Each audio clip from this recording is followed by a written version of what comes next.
I rise to manifest my full support and formally co-sponsor the Child Online Safety and Protection Act.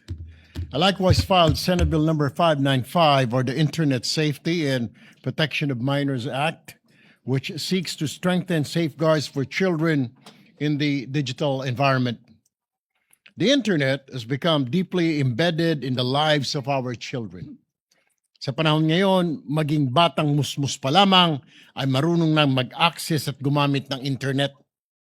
While the internet opens doors to communication, learning and development opportunities, it also exposes our children to cyberbullying, exploitation, harmful content, online addiction, and even online communities that glorify hatred and violence.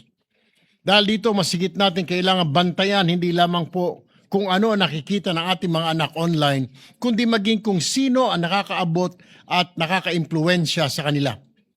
Violent and extremist online groups can exploit digital platforms to radicalize and prey on vulnerable minors and gradually draw them toward dangerous ideas and behavior.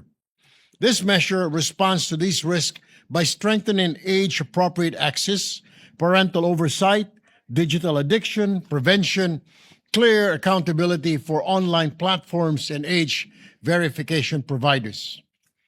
Hindi sapat na turuan lamang natin ang ating mga anak kung paano gamitin ang internet. Tungkulin din nating tiyakin na ang internet ay hindi nagiging daan upang sila ay malinlang, mapagsamantalahan o mahikayat sa karahasan.